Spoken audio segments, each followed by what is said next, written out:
Hello everyone, अस्सलाम वालेकुम। मैं सिर्फ शहबाज, आप देख रहे हैं शोबी टीवी। दोस्तों, आज की इस वीडियो में हम आपको बताएंगे एटीएम का इस्तेमाल लगभग हर फर्द ही करता है और अक्सर इससे रकम निकलवाने के लिए इस्तेमाल होने वाले कार्ड्स में 4 हिस्सों का पिन कोड इस्तेमाल होता है। मगर क्या आपको मालूम है कि आखिर एटीएम कार्ड के पिन को 4 हिस्सों तक ही महदूद क्यों रखा गया, हालांकि ज़्यादा नंबरों से इसका इस्तेमाल ज़्यादा महफूज हो सकता था? तो इसका जवाब एक खातून की ख़राब यादाश्त में छुपा हुआ है। 5 दहाइयों से ज़ायद अरसे पहले जॉन शेपर्ड नामी बरतानवी शख्स को एक ऐसी मशीन का ख्याल आया जिससे चॉकलेट्स की बजाय पैसों का हसूल मुमकिन हो सके। इस तरह उन्हें ऑटोमेटेड टेलर मशीन का आइडिया आया और 1967 में लंदन में पहली बार एटीएम मशीन नस्ब की गई।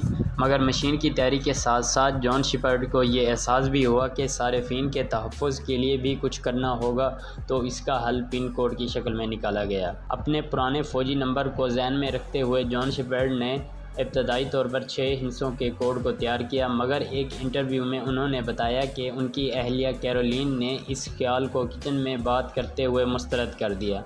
उन्होंने बताया कि मेरी अहलिया का कहना था कि वो सिर्फ 4 हिस्सों को ही याद रख सकती है और कैरोलिन की वजह से ही 4 डिजिट पिन कोड आलमी मियार बन गया। कैरोलिन की यादाश्त दुनिया भर के करोड़ों अफराद की ज़िंदगियों को आसान बनाने का बायस बनी। अगर ये ज़हन में रहे कि इसके बायस हैकर को सिर्फ 10,000 नंबरों के इंतज़ाज पर गौर करना होता है। वैसे ये तादाद भी काफ़ी ज़्यादा है, क्योंकि अक्सर एटीएम मशीनों में पिन कोड को मुतअद्दिद बार टाइप करने की इजाज़त नहीं होती, तो पिन कोड का अंदाज़ा कर लेने का इम्कान कम होता है।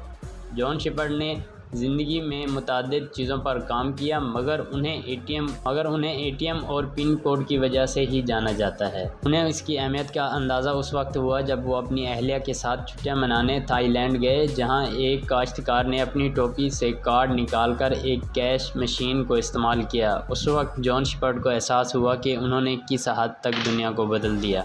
दोस्तों, आज के लिए इतना ही। मज़ीद इस तरह की वीडियोज़ देखने के लिए हमारे चैनल को सब्सक्राइब कर दें। Thanks for watching.